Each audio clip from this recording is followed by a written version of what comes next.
Welcome to Let Me Fix This. Enjoy the video. In this video, I will explain how to make delicious banana bread without eggs. First, gather your ripe bananas. They are key for moisture and sweetness. You'll also need flour, sugar, baking soda, and a pinch of salt. For the egg substitute, options like applesauce or mashed banana work wonderfully. Ensure your oven is preheated to 350 degrees Fahrenheit before you begin mixing. This guide will walk you through each simple step. Now let's get those wet ingredients perfectly combined. Start by mashing your ripe bananas until they are smooth, with just a few small lumps for texture. In a separate bowl, whisk together your chosen egg substitute, melted butter or oil, and both granulated and brown sugars. Then, gently fold in your mashed bananas and any liquid like milk or a non-dairy option. This creates the moist base for your bread.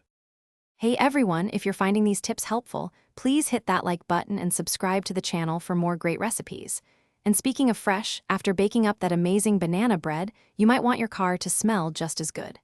Life's too short for a stinky car, so grab a Little Tree's Black Ice Air Freshener. It's a quick recommendation. You can find the link and other deals in the description below. Now, let's get back to the video. Next, we'll prepare our dry ingredients. In a separate bowl, whisk together your all-purpose flour, baking soda, and a small pinch of salt. This ensures even distribution of the leavening agent. Gradually add these dry ingredients to your wet mixture, stirring gently until just combined. Be careful not to overmix, as this can lead to a tough banana bread. A few streaks of flour are perfectly fine.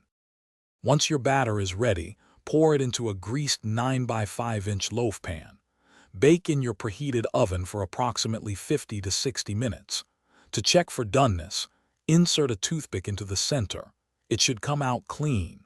After baking, let the bread cool in the pan for about 10 minutes before carefully transferring it to a wire rack to cool completely. This prevents it from becoming soggy. Thanks for watching. If you found this helpful, don't forget to like and subscribe.